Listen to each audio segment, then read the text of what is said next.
A blockchain seria o seguinte: você tem um livro de registro onde você pode registrar qualquer informação no formato que você escolheu para aquela blockchain. E aí a diferença desse livro de registro, por exemplo, o livro que o meu contador tem, é que o meu contador pode apagar coisa, botar coisa e ninguém vai ficar sabendo porque só ele tem acesso àquele livro. Ao passo que uma blockchain eu teria dezenas, centenas, milhões de pessoas com cópias daquele livro. Você está ouvindo Contos do Cripto. Fala, gente! Vamos começar hoje mais um episódio do Contos do Cripto. Lembrando, para quem é novo aqui, a gente é um canal de economia, blockchain e criptomoeda. E como o assunto de hoje é um pouco mais puxado para um lado técnico, calma, vai valer a pena, vai valer o tempo de vocês. Tem capítulos aqui embaixo, então vocês vão poder ver do que a gente vai tratar, e se quiser ir para algum ponto específico, é só ir lá. E hoje o episódio está muito legal. A gente vai falar com o time, com os sócios, na realidade, da GoLedger, que é uma empresa de integração de sistemas de blockchain. E o assunto hoje é um assunto que eu estava querendo falar há bastante tempo, é blockchain além das criptomoedas, da hype e da especulação. Esse assunto eu acho muito legal, porque toda vez que a gente vai falar de cripto, tem alguém que fala, moedinha digital. E não, o universo de cripto, o universo de blockchain é muito maior que isso. E hoje a gente vai mostrar para vocês o quanto maior ele pode ser. Então eu vou começar me apresentando. Eu sou o Estevão Riso, sou o host aqui do Contos do Cripto. E o que eu quero dizer, eu quero perguntar para os nossos dois convidados aqui, quando que a gente vai matar os cartórios? Vai lá, gente, se apresentem aí. Legal. Gente, muito obrigado. Eu sou o Marcos Sarres. As pessoas me conhecem, em primeiro lugar, por ser um aficionado em revistas em quadrinhos. E, em segundo lugar, por ser um programador empresário, que hoje represento aqui, ocupo o cargo de CEO da GoLedger e também vice-chairman do Hyperledger Chapter Brasil. E eu sou o Kenneth Correia, e eu quero ver se nas perguntas de hoje a gente entende por que o gas do Ethereum é tão caro. Bom, o meu nome é Samuel Venzi, eu sou o CTO da GoLedger, sou engenheiro de formação, desenvolvedor por opção. Bitcoin é blockchain, mas blockchain não é Bitcoin. É isso disso que eu quero falar hoje. As pessoas não enxergaram ainda que blockchain é muito maior do que moedinha digital, embora eu seja uma das pessoas que acreditam nas moedinhas digitais. E aí, o que acontece? Hoje é um episódio um pouco mais técnico, e a pessoa do Contos que tem uma base mais técnica aqui para esse assunto é o Kennedy. Então, hoje o Kennedy que vai estar puxando nossas perguntas, e eu vou estar aqui incomodando vocês com as minhas perguntas de leigo. A gente tem uma palavra aqui, um termo que a gente usa no Contos, que é criptonene. Então, hoje vocês vão ser as nossas blockchain nenes. Boa, vamos lá. Valeu, Estevão, pela passada de bastão. Olha só, eu acho que a primeira pergunta que não dá para a gente escapar é, nas palavras de vocês, como é que vocês definiriam uma blockchain? É uma frase que a gente utiliza bastante, né, quando vai explicar o que é uma blockchain, que é um barramento de dados distribuído. Então, é uma forma de você distribuir dados, a gente chama de nós diferentes, né, em descentralizar esses dados e manter a confiabilidade nesses dados que são descentralizados. Então, não importa em que nó você está buscando aquele dado, você tem a garantia de que aquele dado ele está confiável. E aí tem uma série de artefatos, né, que são construídos para que isso seja possível, né? E aí entra todo na questão técnica da cadeia de blocos, e um bloco está ligado no outro, e a modificação de um bloco invalida toda a cadeia. Então a gente tem uma série de coisas que trazem essas características que a gente já conhece da blockchain. Que legal, Samuel. E se eu fosse inserir blockchain dentro da minha caixinha da enciclopédia da cabeça de TI aqui, a gente está falando de um barramento. Isso é uma linguagem de programação? Isso é um banco de dados? Isso é um trecho de código? Onde que a gente encaixa a blockchain nos conhecimentos prévios antes dele existir? Primeiro de tudo, né, o blockchain, antes de qualquer outra coisa, ele é um conceito. Ele é um conceito, é como se fosse o conceito de um banco de dados, né? Você tem ali, o que é um banco de dados? É um lugar onde você insere dados. Como você insere, depende da implementação do banco de dados. Então, a gente tem blockchains diferentes, né? A gente tem a blockchain mais conhecida de todas, a blockchain do Bitcoin, a gente tem a blockchain do Ethereum, a gente tem o Hyperledger, que é a tecnologia principal que a GoLedger trabalha, e a gente tem algumas outras também, como a Corda, enfim, tem várias implementações. Então, primeiro de tudo, blockchain é um conceito. E aí, segundo de tudo, blockchain, ele é uma ferramenta, né? Uma ferramenta para você trazer alguma coisa para algum processo, trazer alguma confiabilidade maior para algum processo. No caso do Bitcoin, é trazer transferências monetárias sem intermediário e assim por diante, né? Então, o blockchain, enfim, a gente vai falar aqui puxando um pouco menos para cripto. O blockchain, ele é uma tecnologia que pode ser inserida nos mais diversos campos, né? É uma coisa, só ter criatividade que você consegue inserir praticamente em qualquer campo. Então, Samuel, deixa eu fazer a minha entrada de leigo aqui, tá? Me diz se o conceito que eu tenho na cabeça, que foi a forma mais simples que eu entendi, que eu usei para entender de blockchain, se isso faz sentido, né? Então, a blockchain seria o seguinte: você tem um livro de registro onde você pode registrar qualquer informação no formato que você escolheu para aquela blockchain. E aí a diferença desse livro de registro, por exemplo, o livro que o meu contador tem, é que o meu contador pode apagar coisa, botar coisa e ninguém vai ficar sabendo, porque só ele tem acesso àquele livro. Ao passo que uma blockchain eu teria dezenas, centenas, milhões de pessoas com cópias daquele livro e eu só consigo botar uma nova informação caso todo mundo que tem uma cópia diga que está de acordo, né, e que aquele livro está igual a todos os outros. Então, quer dizer, ele se torna um registro imutável, né, impossível de ser mudado. E aí a gente pode usar a blockchain tanto para registrar transações de uma criptomoeda, como o Bitcoin, que você deu como exemplo, né, o Bitcoin é uma blockchain, como eu posso colocar outros tipos de informação se eu quiser. E aí eu queria só saber o seguinte, se você pudesse me dar uma ideia, assim, quais são os tipos, inclusive, de informações que a gente pode botar numa blockchain? É exatamente isso daí, né? Inclusive, o nome, entre aspas, mais técnico que a gente utiliza é Ledger, que está no nome da empresa, né? Ledger, né? A tradução de Ledger é livro-razão, né? Que é onde você registra a série de transações, é como se fosse o extrato, né?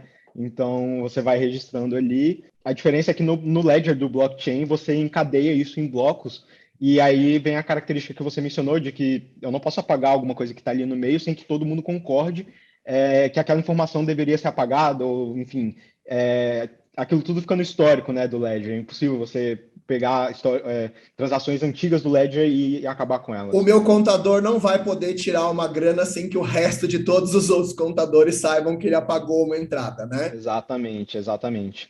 E aí, puxando aí para a sua pergunta, né, as coisas que a gente pode registrar em uma blockchain, literalmente qualquer coisa que você consegue digitalizar. Ali, qualquer coisa que você consegue tornar zeros e uns em formato digital, você consegue registrar, né? Então, a gente vê o registro de transações no Bitcoin, a gente vê registros de NFTs em redes como a rede do Ethereum, e a gente vê, por exemplo, no Hyperledger, uma blockchain utilizada em negócios, né, principalmente para meio corporativo, registro de o que quer que seja, contratos, registros de cadeia de suprimentos, lotes de produto que vieram de um lugar, chegaram em outro lugar, integrações com internet das coisas, né, então registrando ali o transporte de algum produto, enfim, tudo isso a gente consegue registrar, né? Cara, e uma outra pergunta que eu queria fazer, eu vi que vocês falaram do Ledger, então, livro razão, a empresa chama-se GoLedger, e você falou agora do Hyperledger. Você consegue definir um pouco o que é Hyperledger exatamente? É uma organização, um conjunto de empresas? Eu vi que tem os capítulos, consegue dar um desenho do que seria a Hyperledger? Porque eu entendi que ela é essencial para os projetos que vocês desenvolvem, né? O Hyperledger é uma iniciativa, né, da Linux Foundation, que é uma fundação que fomenta, né, projetos open source nas mais diversas áreas. Então, o Hyperledger faz parte do guarda-chuva ali da Linux Foundation, e é um projeto open source, né, de implementação blockchains em formatos mais diversos, né, meio que para fazer ali diversas ferramentas, né, para poder abocanhar ali o máximo desse mundo de blockchain que está surgindo, né. A ferramenta que a gente utiliza dentro do guarda-chuva do Hyperledger é o Hyperledger Fabric, que é uma implementação de blockchain permissionada, né? A gente chama de permissionada, que é uma blockchain que ela é privada e quem tem permissão pode participar, diferente da blockchain pública, que é o Bitcoin, por exemplo, que se você quiser pegar um computador seu e conectar como um nó, você consegue. a blockchain permissionada, você precisa de uma permissão especial para fazer parte daquela rede, e é com essa tecnologia que a gente tem trabalhado. Essa questão da permissionada, dessa pública, você consegue dar uma ideia de por que essa diferença é importante? Tem a ver com ser algo que os registros precisam ser preservados do resto do mundo? Porque às vezes fala em open source, muita gente associa como se open source fosse livre e aberto para o mundo, né? Sim, o que é open source, de fato, é a base de código, né? É aquela ferramenta que você pode entrar ali e olhar o repositório de código, ver como funciona, saber todas as entranhas, né, de como aquele projeto vai funcionar. E aí você pega essa base de código e aí você implanta em algum lugar, em alguma aplicação. E aí a diferença de uma blockchain privada para uma blockchain pública, né? Porque eu usaria uma blockchain privada. O Bitcoin, né? O objetivo do Bitcoin está sendo como substituir, né? Substituir as moedas fiduciárias tradicionais e tirar o intermediário ali para que todo mundo meio que democratizando ali o acesso financeiro das pessoas. E uma blockchain privada, por outro lado, ela serve para resolver um problema um pouco mais específico, né? Um problema de alguém, né? Então, de alguma empresa que quer trazer uma confiabilidade maior para um processo dela, poder utilizar uma blockchain privada para poder realizar essa ação. Então, você imagina ali que você tem algumas empresas que querem compartilhar algum tipo de dado, mas esses dados, eles são sensíveis a pessoas que estão fora daquela organização, né? Daquelas empresas que querem compartilhar dados entre si. Então, você faz uma blockchain privada, e se você quer trazer um membro para poder consumir aqueles dados, você precisa que esse membro tenha aquela permissão. Então, o Joãozinho, que não tem permissão, ele não pode mexer ali na blockchain daquele conjunto de empresas e nem ler nada, porque aquele conjunto de empresas precisa dar permissão para que alguém possa ler aqueles dados, né? Samuel, deixa eu ver, então, eu sou a pessoa que vai sempre tentar trazer para a minha realidade de não técnico. Então, quando você fala que a Hyperledger, por exemplo, é open source, isso é todo mundo tem acesso ao código, seria mais ou menos como um WordPress. Isso é, o WordPress para fazer site, blog, ele é open source. Mas a partir do momento em que eu trouxe e fiz o site da minha empresa, ninguém pode entrar no site da minha empresa porque ele é meu, né? Então, quer dizer, o código aberto é diferente de todo mundo põe a mão, né? Exato. E aí, deixa eu ver se eu entendi. Você falou, era uma das minhas perguntas, né? Por que uma empresa usaria uma blockchain ao invés de usar um banco de dados tradicional? Sendo que você aumenta a complexidade de montar aquele banco de dados por ter que trabalhar em blockchain. E aí você já respondeu essa pergunta antes de eu fazer, mas eu quero confirmar se eu entendi bem. Então, quer dizer, a ideia é, para os dados de dia a dia da empresa, isso não faz um sentido, eu não vou botar todo o meu banco de dados em blockchain, mas uma informação que eu quero que quem esteja acessando tenha certeza que ela é imutável, eu passaria, por exemplo, para uma blockchain. Eu vou dar um exemplo, você me diz se faz sentido, e aí talvez depois vocês quiserem dar alguns exemplos de coisas interessantes. Mas assim, por exemplo, vamos supor que eu sou uma empresa com capital aberto, né?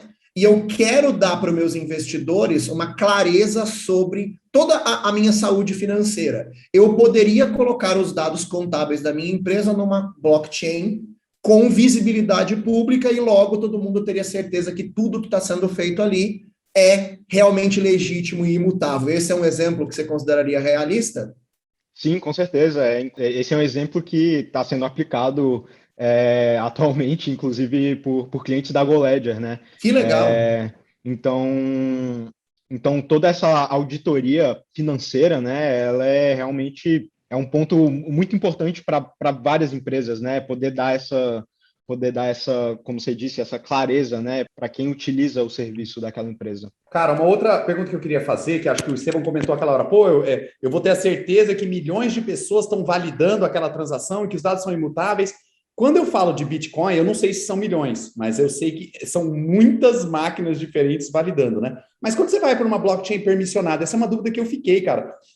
A gente pode fazer essa validação numa máquina só, 2 máquinas, ou você de alguma forma explode esses dados para serem validados, como eu sei que eles são hasheados, né, também, você explode para mais máquinas. De que tamanho que é o que pode ficar uma rede de blockchain? O modelo permissionado, ele traz o processo, tá? Então, a gente está falando aqui, por exemplo, o Samuel falou de empresas que estão trabalhando com investimentos dentro de blockchains que nós estamos atuando.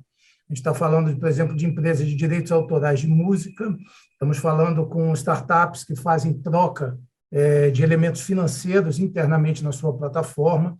E aí o que acontece? Quais são, diferente de uma blockchain, tal como o Bitcoin e o Ethereum, né, onde você tem ali um modelo não permissionado, ou seja, eu aqui, a qualquer momento, posso subir ali um nó do blockchain, gera um par de chaves aleatória, tá? Ou seja, eu não preciso de permissão para entrar, aquele par de chaves já vai me dar entrada nessa blockchain e fico tentando ali fazer os registros. Numa blockchain permissionada, eu defino os atores, tá? E na blockchain que a gente trabalha, que é o Hyperledger Fabric, esses atores são representados por certificados digitais. Então, a gente cria ali autoridades, mini-autoridades certificadoras, às vezes, na maioria das vezes, self-signed, e a partir dali, cada uma delas representa organizações. E ali a blockchain vai entendendo, dependendo qual certificado que está assinando a transação, como isso é validado ou rejeitado dentro do contrato inteligente, que é o meu trabalho e o do Samuel e da nossa equipe, que é programar contratos inteligentes e infraestrutura do blockchain permissionado nesse modelo. Pô, que legal, cara. Sabe que uma pergunta minha era exatamente sobre os contratos inteligentes, né? A gente, quando está lendo sobre blockchain, escuta muito sobre os smart contracts. E aí eu queria entender, assim, qual é a diferença desse... O que é o lado smart desse contract, que de repente eu não poderia ter assim, um código, né, que simplesmente executa um comando. Qual é a diferença do comando smart aí? Por que ele tem esse nome? Ou de onde vem isso? Esse é um ponto engraçado que você trouxe, porque dentro da GoLedger, eu acho que da comunidade do Hyperledger no geral, a gente não gosta muito do nome Smart Contract, né? A gente tem um problema com esse termo Smart, porque no fundo ele é um código, é uma lógica de negócio que poderia estar, por exemplo, numa aplicação tradicional que não utiliza blockchain, estaria numa camada ali que não mexe com blockchain e é uma lógica de contrato, com validação, enfim, a lógica de negócio. Então, no Hyperledger, a gente chama os contratos inteligentes de chain codes. Então, chain, né, blockchain, e code, código. Então, o que a gente desenvolve ali no fundo são os chain codes. O Smart, né, o Smart que o pessoal usa, né, pega um contrato tradicional, né, um contrato onde você lê o contrato e aí você assina, se aquilo tiver de acordo ou não, você assina. Então, um processo manual, né? O Smart está na programação desse contrato e a assinatura baseada no resultado do contrato que você escreveu, né? Então, você escreve o código, se tudo tiver de acordo quando você executa esse pedaço de código, você assina aquela transação automaticamente. Então, por exemplo, dar um exemplo aqui, um exemplo que é clássico, Bitcoin. O contrato inteligente, entre aspas, do Bitcoin é um contrato relativamente simples, um contrato de transferência de valores, né? De valores de Bitcoin. Então, se eu tenho, por exemplo, 5 Bitcoins, quem me dera, e eu quisesse transferir 6 Bitcoins para o Marcos, por exemplo, eu ia mandar uma transação para a rede, ia falar assim, quero transferir 6 Bitcoins. O que o contrato inteligente vai fazer? Ele vai olhar o meu saldo, vai olhar quanto que eu quero transferir e vai ver, opa, o Samuel tem 6 Bitcoins para transferir? Não, ele só tem 5. Então, não vou assinar essa transação e não vou mandar. Porque o contrato inteligente vai dizer se eu posso ou não fazer aquilo. O contrato inteligente consegue avaliar o estado no momento em que ele for executar o Ele avalia. E aí, de acordo com a situação, ele pode executar ou não, por exemplo, a instrução. Ele é basicamente um conjunto dessas coisas. Ele avalia o estado atual da rede, digamos assim, e ele avalia as minhas entradas, né? As entradas que eu quero, que é, por exemplo, transferência de 6 Bitcoins, seria a minha entrada de transação. E aí ele avalia o estado. O estado diz que eu só tenho 5 Bitcoins, então eu não posso transferir. Então, é ali que está o aspecto inteligente, entre aspas. E os inputs para esse estado podem vir de inúmeras fontes, não só da blockchain. Você pode puxar, sei lá, dados do clima, né? Se a temperatura estiver acima de tantos graus em tal local, e aquilo ser um parâmetro para um smart contract, por exemplo, faz sentido essa... Sim, faz algum sentido. A gente tem aí entrando um pouco mais técnico, né? A gente normalmente tem alguns problemas quando a gente traz leitura de dados externos dentro da blockchain, porque você imagina que você tem vários nós. E aí, quando você manda uma transação, para essa transação ser validada por todos os nós, você precisa que o resultado da execução seja o mesmo. E aí, vamos supor que por alguma desincronia de relógio interno da máquina que está rodando aquilo, por exemplo, me dá, eu vou buscar a temperatura de algum lugar, né? Como você deu exemplo. E aí aqui, na máquina 1, por exemplo, eu li que em tal horário estava essa temperatura, e aí a máquina 2, ela leu um pouco depois de mim, e aí o resultado não vai bater. Então a transação não é dada como inválida, porque a gente tem o resultado nos nós vai ser diferente. Então, quando a gente está tentando lidar com dados externos, normalmente a gente traz isso como uma entrada da transação, e aí todo mundo que precisa validar aquela transação vai receber a mesma entrada. Entendido. Ô Samuel, quando você falou que vocês chamam de chain code, né? Isso. É para isso que vocês, técnicos, precisam da gente marqueteiro, cara. Ninguém vai comprar chain code no mundo. Mas todo mundo vai falar, uau, eu quero um smart contract. Cara, não é sobre estar certo, é sobre ser bonito e vender, cara. Programadores não sabem vender. É isso aí, por isso vocês precisam de nós, para botar os nomes bonitos para vocês, cara, para a galera querer comprar. Cara, a galera falar Estevão, chain code, me dá esse smart contract aqui. Vou te falar uma coisa, Estevão. O trabalho mais difícil de um programador não é programar, é decidir o nome das variáveis. Esse é o trabalho mais difícil que a gente tem o dia todo. Então, cara, se você tiver um dicionário de nomes para a gente usar em variável, manda para a gente que a gente vai utilizar e nosso trabalho vai ficar mais eficiente. Muito bom. Cara, e uma pergunta para vocês, assim, talvez seja uma pergunta meio que misture um pouco ideologia com prática. Vocês acham que eu li um livro do William Mulgire que fala sobre the business blockchain, e ele fala sobre inúmeras soluções possíveis com blockchain para negócios, para empresas. Cara, gostei demais do livro. Mas eu senti, ele teve uma conversa com o Vitalik, quando o Vitalik ainda era pobre, né? E aí, na conversa, o Vitalik super convenceu ele com poucas palavras, segundo o próprio Vitalik diz no prefácio do livro. Mas em um momento, o Mulgire no livro fala o seguinte, cara, nos próximos 10 anos, o livro é de 2016, se não me engano, nos próximos 10 anos não vai existir nenhuma solução de tecnologia desenvolvida por startups, novas soluções, esquece o legado, que não seja baseada em blockchain. Vocês acham que em algum momento, não sei 10 anos, mas que em algum momento praticamente toda a tecnologia vai usar blockchain, do mesmo jeito que, por exemplo, um banco de dados é algo quase que ubíquo hoje? Espero que sim. Eu particularmente, espero que sim, porque parece complexo. Tá? Alguns anos atrás, basicamente só existiam bancos de dados relacionais. Hoje, você já tem outros tipos de bancos de dados não relacionais, enfim, você tem outras variáveis ali para poder fazer.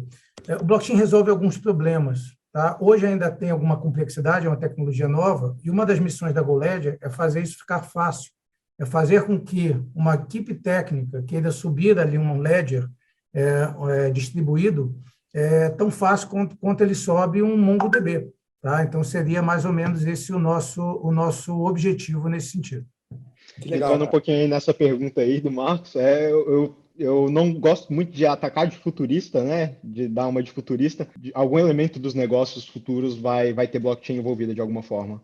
Que legal, cara. No livro ele bate muito sobre ser uma mudança na forma das pessoas encararem as soluções e que muitas vezes quando você fica tentando pegar algo que já é e simplesmente colocar uma blockchain no meio, você já começou errado, né? Que você tem que, na verdade, entender a importância de um registro público, né, que possa ser verificado, que é, nesse caso, inquebrável, aí acho que é a palavra que vocês usaram, como essência, né? Então, acho que isso talvez tenha um tempo, é difícil ser futurista, talvez não no que, mas no quando, né? Então, é difícil de saber o quanto tempo a gente demora para que todo mundo absorva isso. Mas, cara, pelo que eu tenho acompanhado, eu gosto muito do CD Insights, que puxa dados ali do Crunchbase, né, das startups que estão recebendo mais investimento. Fizeram uma matéria muito legal sobre as startups envolvidas no universo blockchain. Foi muito interessante de ver. Então, acho que, de alguma forma, você vê que tem big money das big techs entrando já em startups em projetos. Muitas vezes é indiretamente, através de um SPAC, lá, um investimento específico, mas dá para ver que está todo mundo bem interessado, né? Mas, cara, pode falar, Marcos. Vou fazer um parênteses. Essa é realmente nossa missão. A gente tem trabalhado tanto com o governo quanto com pequenas empresas, com startups que querem aumentar o seu valor, colocando ali uma trilha auditável em blockchain. Às vezes elas precisam provar que elas fazem todo o processo corretamente, é difícil fazer isso com um banco de dados centralizado. Já no blockchain, isso já tem mais valor e a GoLedger consegue atuar nesse tipo de segmento. Muito legal, cara. E eu queria perguntar para vocês também, você fez a comparação com o banco de dados relacional, ou um MongoDB, por exemplo. que vocês, se vocês conseguissem traduzir, qual que é a diferença essencial entre uma blockchain e o banco de dados? Eu acho que vocês já tocaram em vários elementos, mas se eu fosse desenvolver, o Estevam falou do WordPress lá, se eu fosse desenvolver um site que precisa ter conteúdos armazenados num banco de dados, eu acho que o WordPress usa o MySQL, por exemplo. Qual que seria aí uma diferença essencial entre uma blockchain e um banco de dados? Até como conceito. Eu vou puxar um pouquinho, para responder isso, eu vou puxar um pouquinho para o Hyperledger Fabric, né? A diferença principal é a descentralização dos dados, né? Então, todos os atores que fazem parte daquela rede vão ter a sua própria cópia dos dados, diferente de um banco de dados que centraliza tudo aquilo em um servidor. A segunda diferença é que, numa blockchain, a alteração de um registro, ela necessariamente cria um histórico. Se eu alterar um registro 10 vezes, eu vou ter todas as alterações feitas na cadeia de blocos da blockchain. Enquanto no banco de dados, a alteração muitas vezes, lógico, é possível fazer histórico em banco de dados, mas a alteração muitas vezes, a alteração ela passa despercebida, né? Você altera ali e aí quanto que foi alterado? Essas seriam as duas principais diferenças. E aí, puxando um pouquinho para similaridades, digamos assim, similaridades no uso, né? No Hyperledger Fabric, por exemplo, ele funciona muito como um banco de dados não relacional. Você armazena chave e valor. Então, você quer registrar algum ativo ali na sua blockchain, algum tipo de dado, você cria uma chave para ele e você fala para o Hyperledger Fabric que a chave, o valor dessa chave é etc. E aí é o dado que você quer registrar. E isso é como se fosse uma analogia com o MongoDB, por exemplo, que também armazena chave e valor, né? Então, do ponto de vista, digamos assim, de uma implantação, né? Uma vez que você tem a blockchain em pé, a utilização dela ali fica muito simplificada, né? Você está familiarizado ali com a forma, se você já conhece um banco de dados não relacional, por exemplo. Então, a dificuldade é bem reduzida nesse sentido. No nosso pre-talk, o Marcos comentou, por exemplo, ele falou que a ideia era ser tão simples quanto é subir um MongoDB. Hoje, se você precisar subir uma blockchain usando o que vocês já têm de tecnologias, APIs, quanto tempo você precisaria para subir algo elementar, básico, inicial, assim, cara?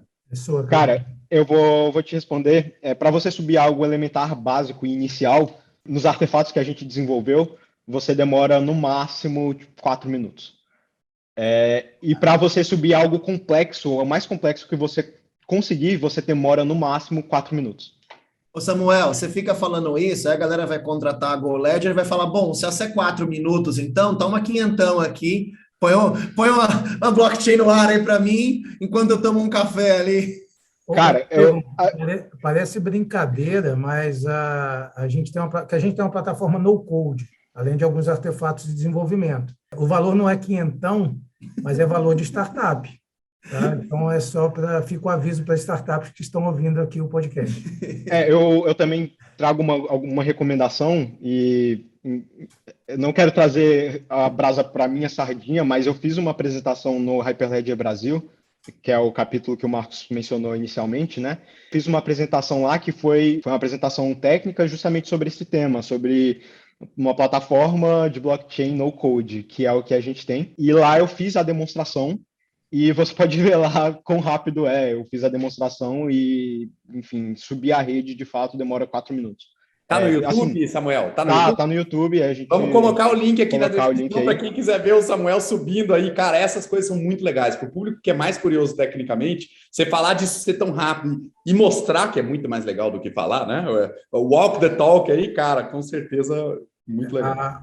Está no canal oficial da Hyperledger e a GoLedger tem um canal técnico, tá? O canal do YouTube, GoLedger, basta procurar, onde a gente faz ali demonstrações de desenvolvimento e de utilização de APIs dentro dos nossos artefatos.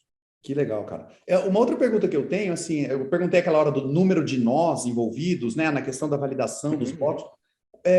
Como que é a questão de performance, cara? Eu me lembro, por exemplo, que quando os bancos não relacionais começaram a ficar mais popularizados, mais utilizados, muitos deles vieram para substituir bancos relacionais com um super argumento de performance, né? De ganho da lógica como o banco de dados é organizado, de fugir da estrutura de tabela coluna-linha.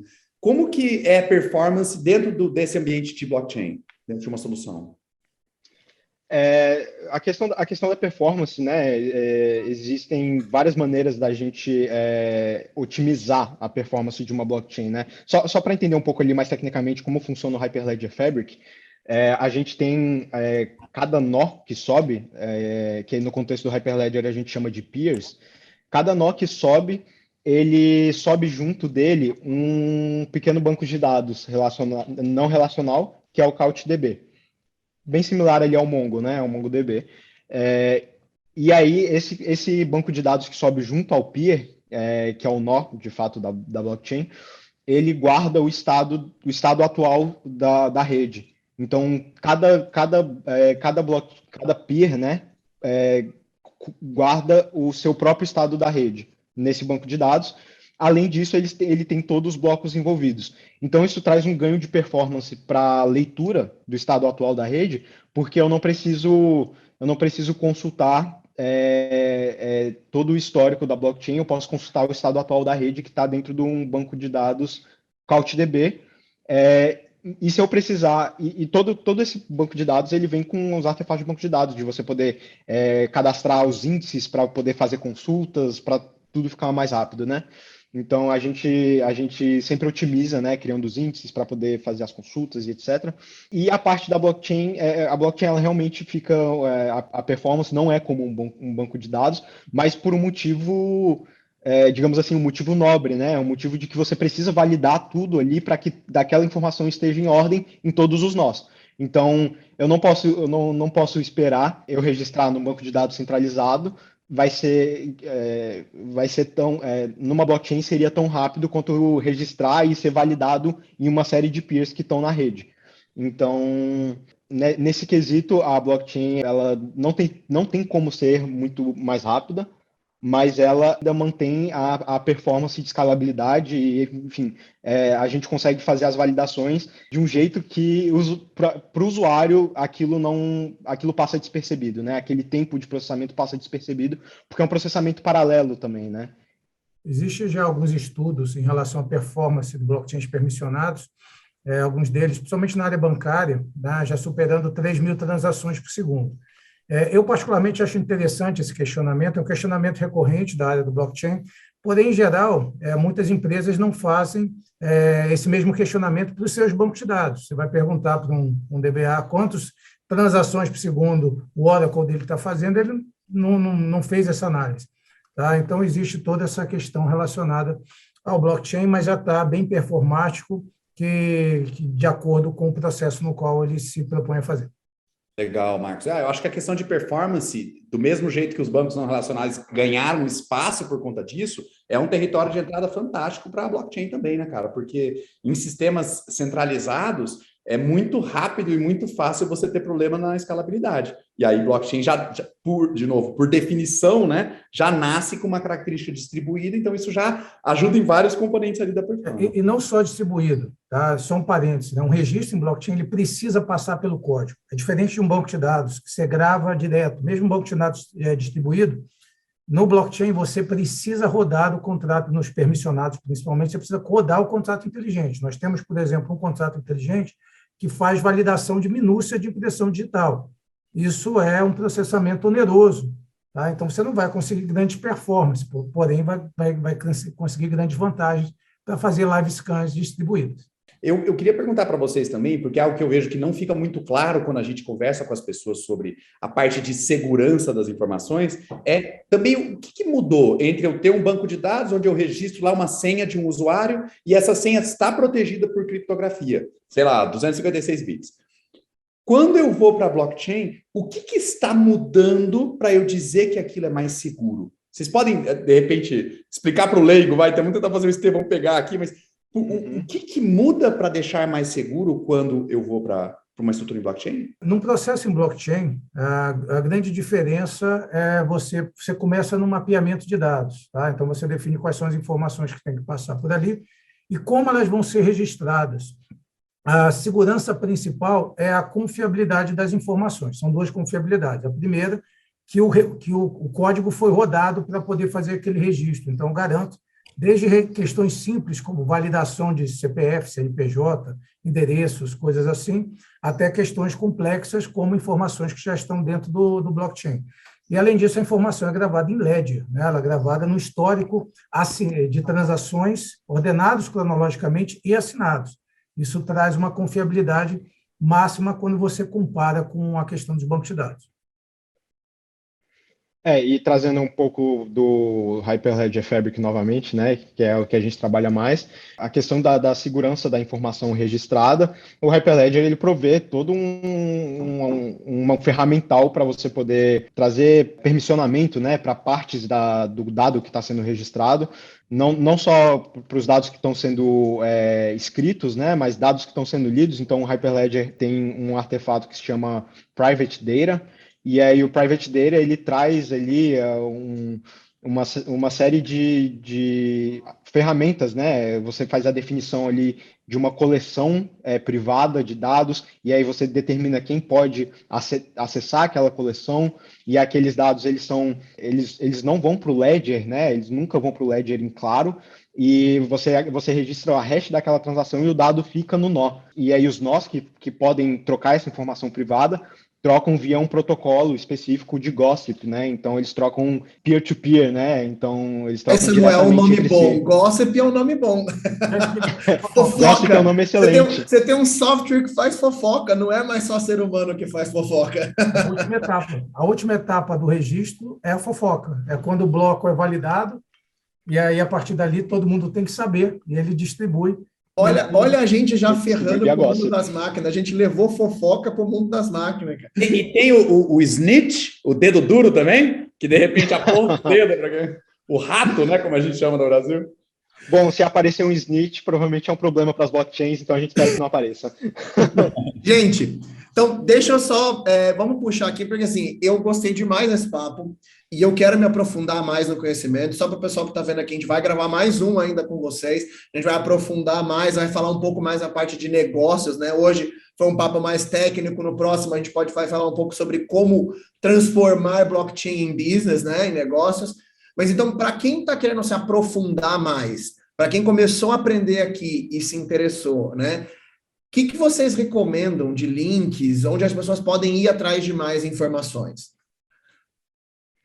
Bom, o primeiro recurso que eu posso recomendar, para quem está realmente interessado no aspecto de desenvolvimento de uma blockchain, dá uma olhada nos artefatos da GoLedger, em 2 artefatos especificamente. Um deles se chama CC Tools, é uma biblioteca de desenvolvimento de chain codes, ou contratos inteligentes, como gosta o Estevão.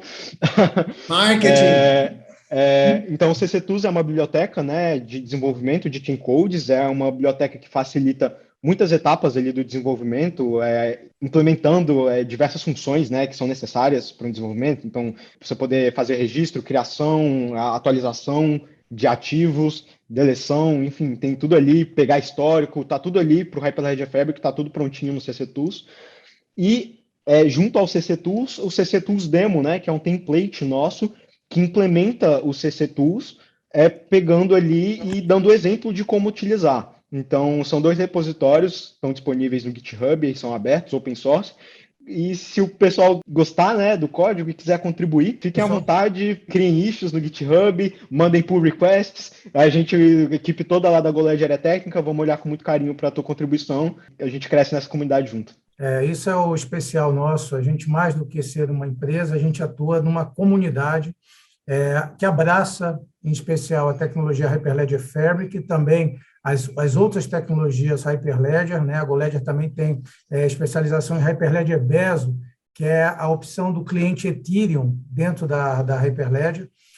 E hoje aqui, trocando um pouquinho o chapéu, eu também convido a todos que estão assistindo a participarem da comunidade Hyperledger Chapter Brasil. É uma comunidade, ela representa um dos chapters mundiais, um dos 4 ou 5 chapters que existem hoje no mundo. O Chapter Brasil tem se destacado, nós fazemos pelo menos aí um evento, um meetup mensal, e a gente convida a todos para participar, para contribuir com essas informações e fazer parte ali da rede. Gente, legal, muito obrigado pelas recomendações, o papo foi incrível, estou ansioso para o próximo. E aí, você sabe que eu sou o cara que gosta sempre de fechar com frase, né? Quando você perguntou lá, falou do Vitalik, que né, se todas as tecnologias vão usar blockchain e tal, e eu lembrei de uma frase que eu acho que se aplica muito para o universo de blockchain, de criptomoeda e tal, que é de um cara chamado Roy Amara, que era presidente do Instituto para o Futuro. Ele fala o seguinte, eu vou ler a frase aqui: temos a tendência de superestimar o efeito de uma tecnologia no curto prazo e de subestimar o efeito no longo prazo. E eu acho que, assim, é muito visível isso com blockchain. Quando o blockchain surgiu, as pessoas falaram, olha que criança bonita, né? E eu lembro quando eu comecei a trabalhar com a internet, que foi a mesma coisa. Tipo, eu montei uma agência de marketing digital e as pessoas falavam que o que eu fazia não era marketing, era brincar de Orkut, né? E aí agora, 10 anos depois, a gente está aí com a blockchain finalmente vindo com força, mas os grandes players agora estão olhando e falando, né, isso aí, você deixa os bancos, né? Então, assim, né, os cartórios estão aí olhando e vendo, né, eu falei, cara, a morte dessa galera já está tudo preparado, eles só não viram ainda, né? Então, gente, obrigado mesmo pelo tempo de vocês. A gente se vê no próximo episódio. Galera, quem quiser ver o próximo papo, quem curtiu o papo de hoje, curte aqui o vídeo, compartilha, mandem ele para alguém que vocês sabem que está querendo aprender mais sobre blockchain. E até o nosso próximo episódio do Contos do Cripto.